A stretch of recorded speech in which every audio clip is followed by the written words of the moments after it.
Shalom Bapak Ibu, Saudara-saudari yang saya kasih di dalam Yesus Kristus.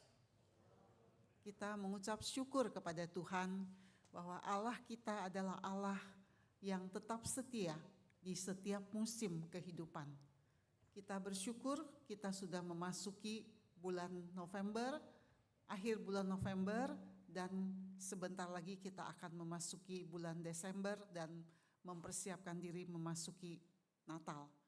Kiranya kasih setia Tuhan yang menopang kita, terus menolong kita setia mengikut Tuhan dan selalu bersyukur atas segala kebaikan Tuhan dalam hidup kita. Sebelum kita mendengarkan firman Tuhan, mari kita menghampiri hadirat Tuhan di dalam doa.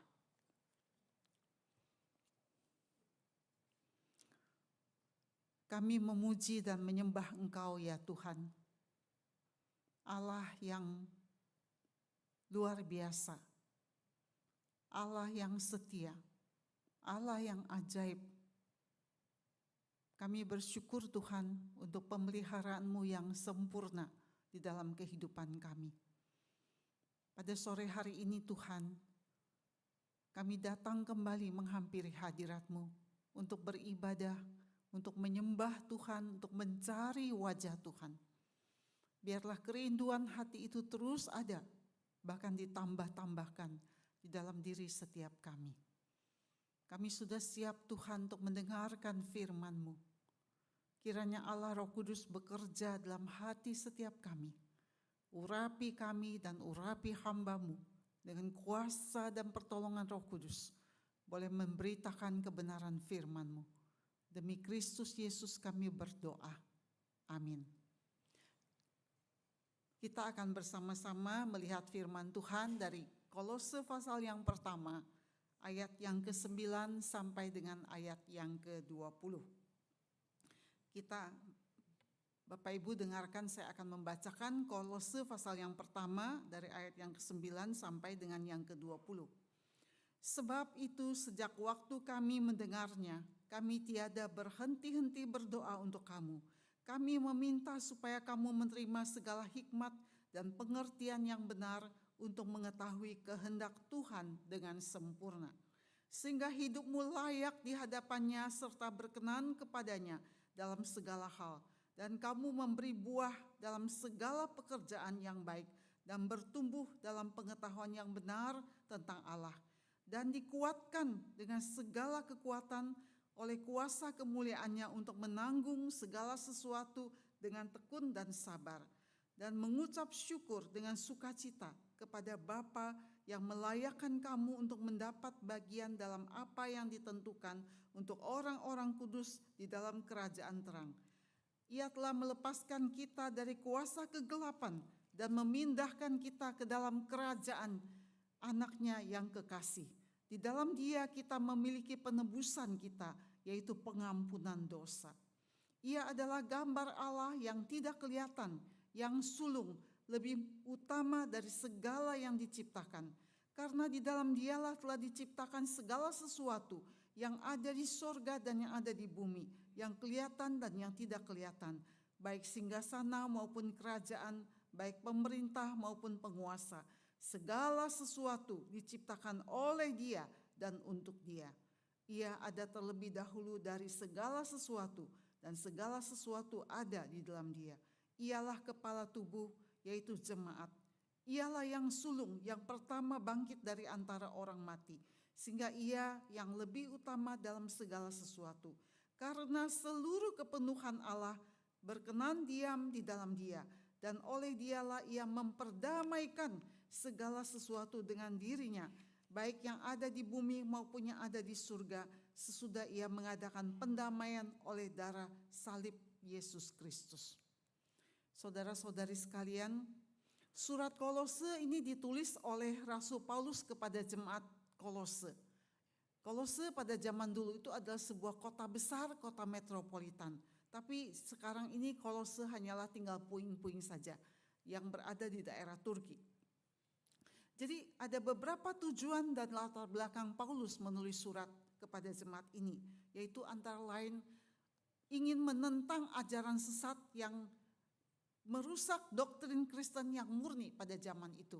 Antara lain ada beberapa ajaran sesat seperti seremonialisme, yaitu mereka ketat terhadap makanan dan pantang ini dan pantang itu yang sebetulnya tidak dilarang di dalam firman Tuhan. Dan mereka juga menekankan kembali harus melakukan sunat. Dan selain itu mereka juga menganjurkan asketisme dan penyembahan kepada malaikat. Kemudian ada ajaran gnostisisme, yaitu sebuah ajaran yang mementingkan pengetahuan dan yang menolak karya penebusan Kristus di atas kayu salib. Dan juga gnostisisme ini menolak kemanusiaan Kristus. Karena itu di dalam surat Kolose ini, kalau kita memperhatikan, banyak ajaran-ajaran Paulus tentang kristologi. Sehingga Paulus ingin mengatakan bahwa Kristus benar-benar adalah satu-satunya Tuhan dan penyelamat manusia. Tidak seperti yang diajarkan oleh para guru-guru palsu pada waktu itu. Yang pertama kita melihat di sini ada beberapa bagian dari firman Tuhan yang kita belajar di sini. Yang pertama adalah doa ucapan syukur Paulus dan doa syafaat. Di dalam ayat yang ketiga, kalau kita perhatikan, Paulus mengatakan, aku senantiasa mengucap syukur ketika berdoa untuk kamu. Aku senantiasa mengucap syukur ketika aku berdoa untuk jemaat. Pada saat saya merenungkan bagian firman Tuhan ini, saya sangat terkesan dengan sikap Paulus ketika dia berdoa untuk jemaat. Paulus bersyukur untuk setiap jemaat. Bapak, Ibu, saudara-saudari sekalian, kita mungkin kita jarang bersyukur buat saudara-saudara yang Tuhan sediakan di tengah-tengah komunitas gereja ini. Kita mungkin juga jarang mengucap syukur untuk rekan sepelayanan kita atau pasangan kita dan anak-anak kita. Tanpa disadari kadang-kadang di dalam doa syafaat kita ternyata sebetulnya terkandung sebuah tuntutan dan ekspektasi kita kepada anak dan pasangan kita. Walaupun gak salah sih ya kita berdoa, kita mengharapkan seperti ini dan seperti itu. Tetapi tanpa sadar itu ada sebuah tuntutan kepada mereka. Tetapi Paulus tidaklah berbuat demikian. Ia bersyukur atas iman dan kasih jemaat di Kolose. Paulus juga berdoa di dalam ayat 4 dan 5. Paulus bersyukur dengan beberapa alasan.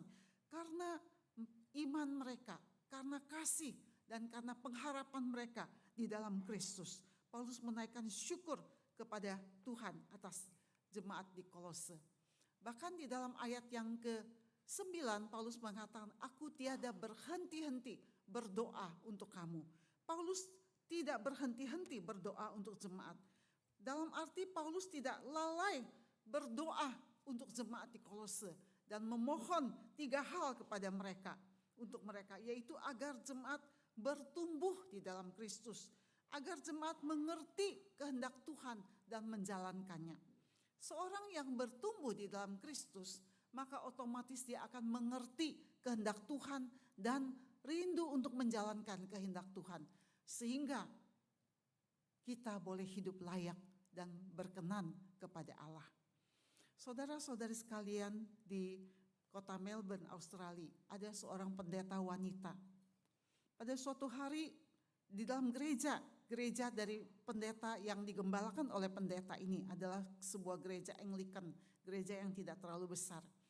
Pendeta ini dia mengizinkan seorang pria homeless untuk tinggal di sebuah sudut gerejanya dan menaruh barang-barang kebutuhan daripada homeless ini. Dan pendeta ini sudah memberikan sebuah syarat bahwa kamu boleh tinggal di sudut gereja ini, tetapi harus menjaga kebersihan gereja. Karena pada hari Minggu atau hari kapan juga jemaat itu akan datang beribadah. Tetapi pada suatu hari pendeta wanita ini menemukan bahwa si homeless ini membuang, maaf ya saudara-saudara sekalian, membuang kotorannya di tempat tersebut. Dan mau tidak mau pendeta itu harus membersihkan kotoran itu sendiri. Dan dia sangat marah sekali waktu itu.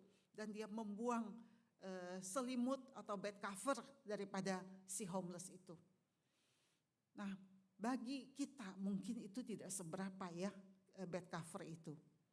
Tetapi bagi homeless, seorang homeless itu sangat berarti karena buat dia melindungi diri pada malam hari dari kedinginan.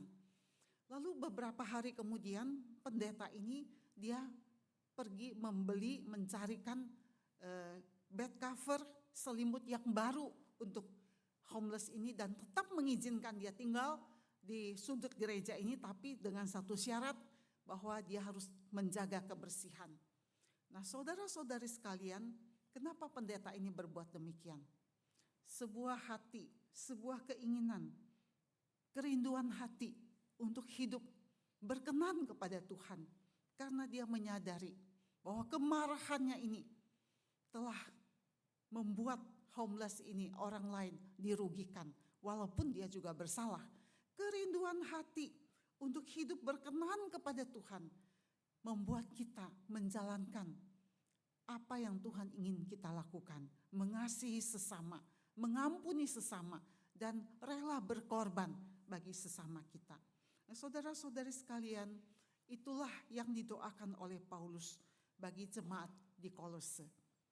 Ketika dulu kita hidup di dalam dosa, hidup kita ini sebenarnya sungguh tidak layak di hadapan Tuhan. Namun ketika Kristus menyelamatkan kita dan kita mendapatkan hidup yang baru, maka seluruh kehidupan kita diubahkan karena kita sudah menerima sebuah anugerah yang luar biasa. Dan anugerah ini menggerakkan hati kita untuk rindu hidup bagi Tuhan dan menghidupkan Kristus melalui kehidupan kita. Michael Frost pernah mengatakan seperti demikian. Jikalau hidup kita ini adalah sebuah trailer video klip, kira-kira hal apa yang perlu kita tunjukkan agar penonton hidup kita tertarik untuk mengenal lebih lanjut Kristus yang hidup di dalam kehidupan kita. Saudara, kita tahu bahwa sebuah iklan biasanya akan menampilkan trailer yang paling menarik untuk menarik orang membeli produk tersebut.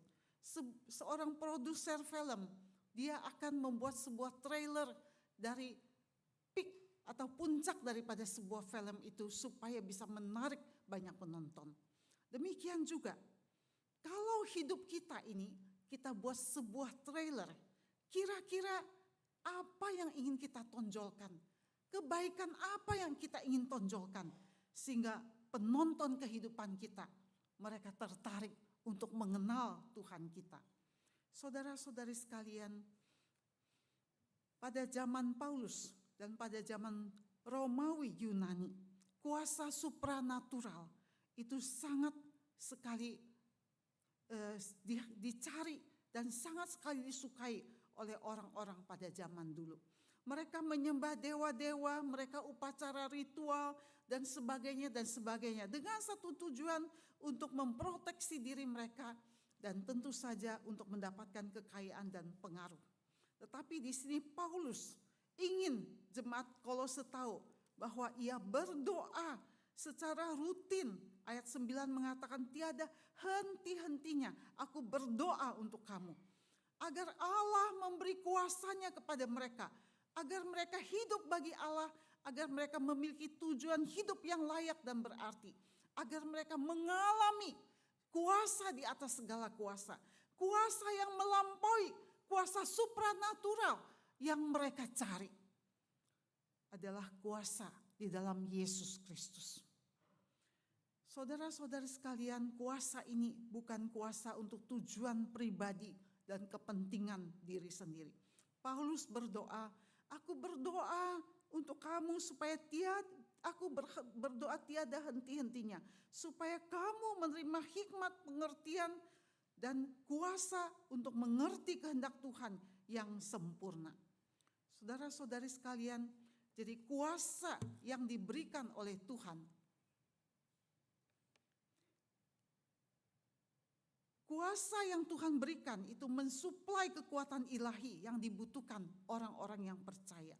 Agar kita boleh mencapai sebuah kebajikan Kristen, bertekun di dalam iman, menahan godaan dan ajaran-ajaran yang tidak berkenan kepada Tuhan, dan mengalami sukacita di dalam Yesus Kristus. Filipi 4 ayat 13 mengatakan, segala perkara dapat kutanggung di dalam Dia yang memberi kekuatan kepadaku. Segala perkara dapat kutanggung di dalam Dia yang memberi kekuatan kepadaku. Ayat 11 di sini mempunyai kemiripan dengan Filipi 4 ayat 13. Kamu dikuatkan dengan segala kekuatan oleh kuasa kemuliaannya untuk menanggung segala sesuatu dengan tekun dan sabar. Saudara-saudari sekalian, saya rasa kebanyakan kita mengenal Joni Eareckson Tada. Joni Eareckson adalah seorang yang mengalami cacat dari leher sampai ke ujung kaki pada saat dia berselancar di pantai pada usia 17 tahun. Dan 15 Oktober bulan yang lalu, Joni Eareckson merayakan ulang tahun yang ke-76. Merayakan ulang tahun yang ke-76. Berarti Joni Eareckson sudah duduk di kursi roda selama hampir 60 tahun. Luar biasa. Pada waktu Joni Eareckson berusaha atau berada di rumah sakit pada saat dia mengalami kecelakaan, sesudah kecelakaan itu dia bergumul dan dia berusaha untuk bunuh diri. Tetapi dari pergumulannya itu akhirnya dia belajar untuk total, fully surrender. Dia total untuk taat kepada Tuhan. Dan akhirnya dia bangkit dari pergumulannya ini. Kemudian Joni Eareckson berusaha dengan keras melatih diri dan dia akhirnya bisa melukis lukisan yang indah dengan bibirnya. Dan dia juga telah menuliskan 48 buku dan mengadakan atau memiliki sebuah yayasan yaitu Joni and Friends. Dengan satu kerinduan hati bahwa mereka ingin membuat orang lain tersenyum. Mereka ingin membuat orang lain tersenyum di dalam penderitaan dan pergumulannya. Joni Eareckson berkata seperti demikian. Pada waktu dia diwawancarai, bagaimana engkau bisa melewati kehidupan ini sedemikian sukacita? Dia mengatakan, seandainya pada hari itu saya tidak mengalami kecelakaan, mungkin hari ini saya adalah seorang wanita yang sudah bercerai 2 kali.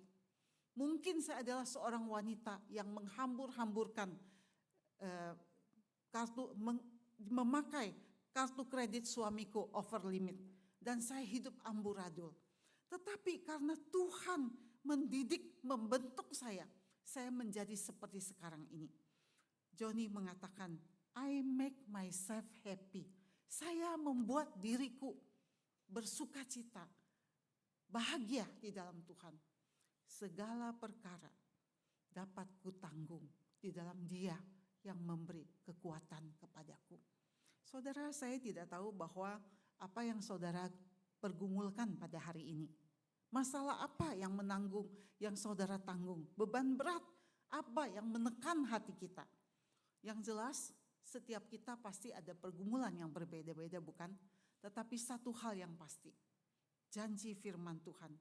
Segala perkara dapat kita tanggung di dalam Tuhan yang memberi kita kekuatan. Amin, saudara-saudara. Amin ya. Yang ketiga, Paulus ingin mengajarkan kepada jemaat dan kepada kita semua bahwa Kristus adalah Tuhan pencipta. Christ is the Lord of creation. Kristus adalah Tuhan pencipta. Kristus adalah Tuhan pencipta. Ia adalah gambar Allah yang tidak kelihatan, ayat yang ke-15. Yang sulung lebih utama dari segala yang diciptakan. Saudara, Kristus adalah gambar Allah. Kristus memancarkan sinar kemuliaan Tuhan.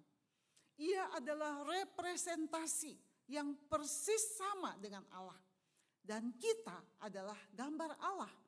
Kalau kita adalah gambar Allah, seharusnya kita juga adalah the radiance of God's glory.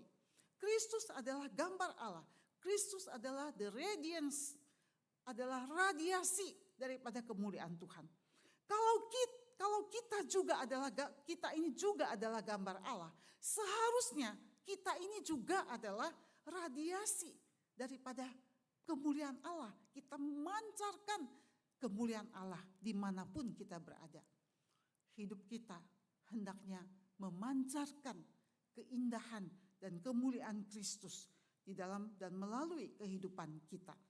Kita mengucap syukur saudara-saudari sekalian bahwa Kristus bersama Allah Bapa dan Allah Roh Kudus menciptakan seluruh alam semesta, dan Dia bukan hanya menciptakan, tetapi Tuhan juga menopang dan memelihara seluruh alam ini bersama-sama dengan Allah Bapa, Allah Putra, Roh Kudus memelihara, mensustain, memelihara hidup kita setiap hari dan seluruh alam semesta. Contoh yang paling sederhana, setiap hari ketika saudara bangun, saudara tidak perlu khawatir tidak ada oksigen. Saudara tidak perlu khawatir tidak ada matahari yang terbit di ufuk timur dan tenggelam di ufuk barat. Semuanya ini adalah satu tanda bahwa tidak ada satu hari pun Tuhan tidak menopang alam ciptaannya ini. Tidak ada satu hari pun Tuhan tidak menjaga, memelihara kehidupan kita.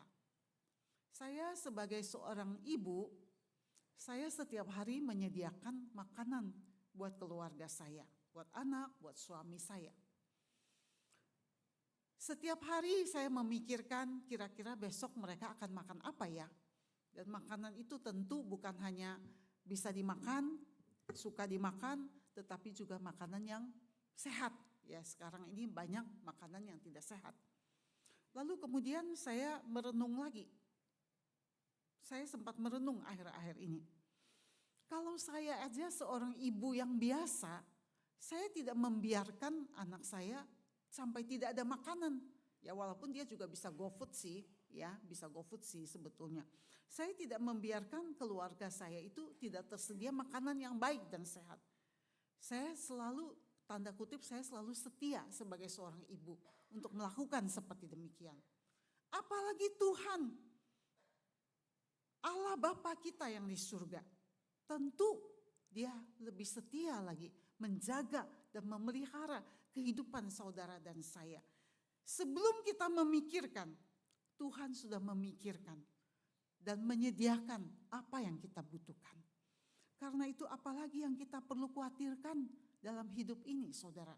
Karena Tuhan yang Maha Kasih, Tuhan yang Maha Tahu, Tuhan yang setia, Dia menjaga kehidupan kita dengan sempurna.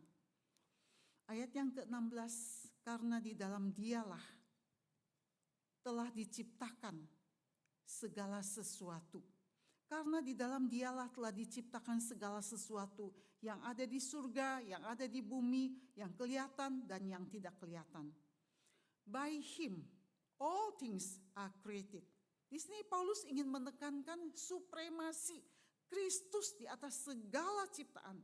Kristus unggul atas segala kuasa yang ada dalam dunia ini. Kalau kalian ini, Paulus mengatakan demikian, kalau kalian ini merasa bahwa di luar Kristus ada penguasa-penguasa angkasa, ada kuasa supranatural yang bisa kalian andalkan. Ternyata kuasa Kristus jauh lebih unggul atas segala tahta kerajaan, atas segala pemerintah, atas segala kuasa kegelapan, atas segala kuasa malaikat. Dia bukan hanya agen ciptaan, Dia juga adalah pencipta itu sendiri. Segala sesuatu diciptakan oleh Dia, untuk Dia, dan bagi kemuliaan Tuhan. Saudara, kita bersyukur, kita memuji kebesaran kuasa Kristus. Kristus yang sudah menyelamatkan kita sebagai juru selamat. Dia bukan hanya juru selamat, tetapi Dia juga adalah pencipta, penguasa alam raya ini. Dan Dia juga adalah yang memelihara hidup kita. Kalau hari ini negara adidaya yang dibanggakan, misalnya Amerika, China, atau negara-negara yang lain. Dan sebagai presidennya merasa bangga, saya ini adalah orang nomor satu, negara superpower. Tetapi Kristus, saudara-saudara sekalian, kalau kita membandingkan kuasa Kristus dengan kekuatan negara superpower, di sini Paulus mengatakan Tuhan adalah penguasa di atas segala penguasa. Dia jauh lebih luar biasa. Dia penguasa di atas segala kuasa yang harus kita hormati dan junjung tinggi. Yang keempat dan yang terakhir, Kristus membawa rekonsiliasi dengan manusia dan seluruh alam semesta ini. Dosa telah mengakibatkan perseteruan Allah dengan manusia. Manusia dengan manusia, merusak harmoni di dalam alam semesta. Saya ingat ketika kami melayani di Pulau Sumatera, tepatnya di kota Jambi. Setiap tahun pada bulan Oktober itu terjadi land screening atau landscaping. Jadi sebelum kita terbiasa dengan masker, kami itu sudah biasa pakai masker di kota Jambi. Karena pada bulan-bulan itu, maka cuaca di kota Jambi itu sangat tidak bersih karena pengaruh daripada kebakaran hutan di Sumatera. Saudara-saudari sekalian, kalau seorang pengusaha kelapa sawit ingin membersihkan hutan untuk menanam sawit tahun yang akan datang, mereka memakai alat-alat berat, mereka harus menghabiskan puluhan juta rupiah. Tetapi hanya dengan satu korek api, mereka bisa membakar hutan dan membersihkannya. Tetapi manusia sesamanya mengalami dampak yang begitu luar biasa. Banyak anak-anak akhirnya harus mengalami bronkitis dan sebagainya dan sebagainya. Saudara-saudari sekalian, inilah satu keegoisan manusia. Akibat dosa merusak harmoni di dalam alam semesta ini. Karya Kristus di atas kayu salib bukan hanya mendamaikan manusia dengan Allah, manusia dengan sesama, tetapi karya keselamatan Kristus di atas kayu salib juga merestorasikan kembali harmoni di dalam alam semesta ini, yang pada suatu hari akan diwujudkan ketika Kristus datang kembali ke dunia ini. Jadi tujuan Allah dalam karya penebusan ini menyelamatkan kita dari dosa, mendamaikan kita dengan Allah, mendamaikan kita dengan sesama, bahkan mendamaikan kita dengan diri kita sendiri. Saudara-saudari sekalian, pada tahun 1961, pemerintah Jerman Timur membangun tembok Berlin. Tembok Berlin ini dibangun bukan hanya temboknya yang kelihatan, ya, tetapi juga ada kawat listrik, ada ranjau, ada menara penjaga, sehingga ada ratusan orang mati pada saat mereka berusaha melarikan diri dari Jerman Timur ke Jerman Barat. Kita tahu sejarahnya, yaitu ketika selesai Perang Dunia Kedua, Jerman Barat dan Jerman Timur terbagi menjadi dua karena perbedaan ideologi. Banyak warga Jerman Timur kabur ke Jerman Barat. Dan akhirnya mau tidak mau pemerintah Jerman Timur membangun tembok ini. Banyak tragedi, banyak air mata, banyak kesedihan. Karena mereka harus berpisah dengan sanak keluarga, bahkan mungkin suami istri.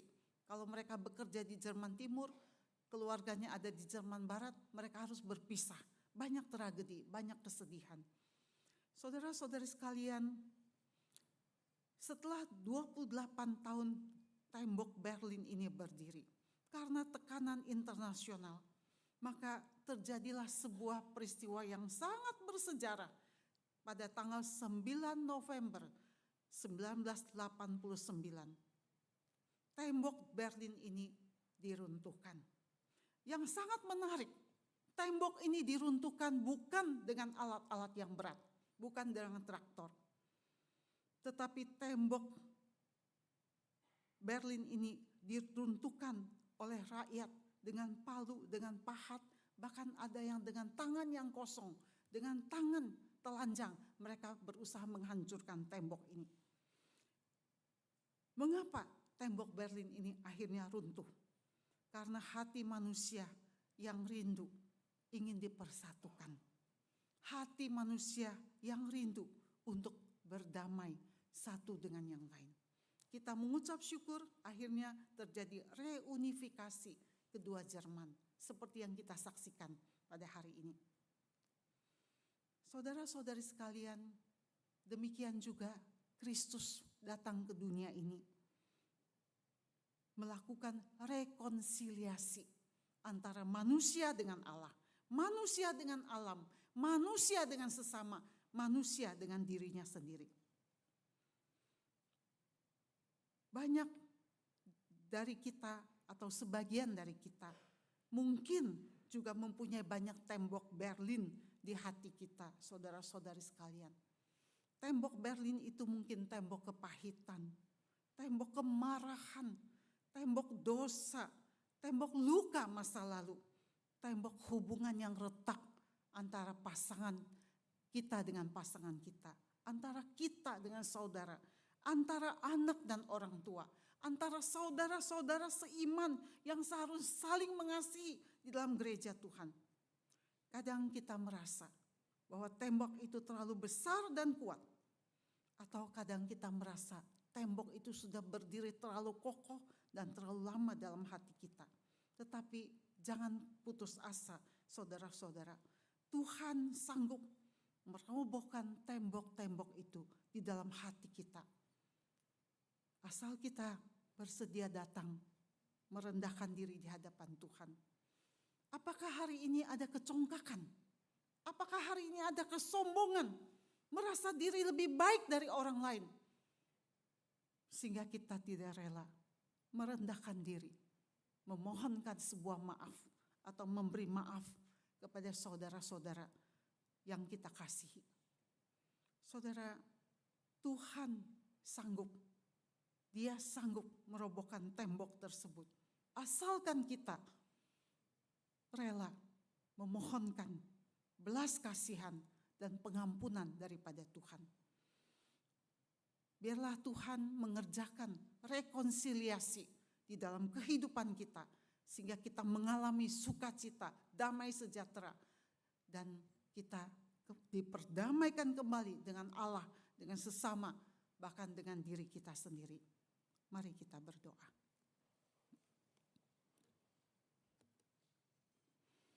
Bapa di dalam surga, terpujilah nama-Mu Tuhan. Engkau Allah yang datang ke dalam dunia ini, menebus dosa-dosa kami, mendamaikan kami dengan Tuhan, mendamaikan kami dengan sesama kami, bahkan dengan diri kami. Tuhan, Engkau menilik hati kami yang terdalam.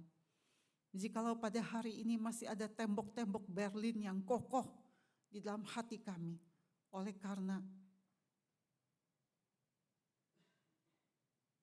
kelemahan, keterbatasan kami, ketidakmampuan kami Tuhan untuk mengampuni, untuk melupakan, Tuhan kami mengakui. Acap kali kami sulit Tuhan mengampuni, memaafkan orang lain yang sudah begitu dalam melukai kami. Tetapi kami pada hari ini datang kepadamu, memohon anugerah daripada Tuhan. Tuhan tolong kami, Tuhan belas kasihan kepada kami. Tuhan ampuni kami Tuhan, kami rindu berdamai kembali. Kami rindu menghancurkan tembok-tembok itu dalam kehidupan kami. Sehingga kami mengalami rekonsiliasi yang indah di dalam Tuhan. Berkati firman-Mu Tuhan, berkati setiap kami yang sudah mendengarkan. Kami rindu hidup berkenan kepada Tuhan, memuliakan Engkau dan menjadikan Kristus sebagai penguasa satu-satunya di dalam kehidupan kami. Terpujilah nama Tuhan, di dalam Kristus Yesus kami berdoa dan mengucap syukur. Amin. Tuhan memberkati saudara-saudari sekalian.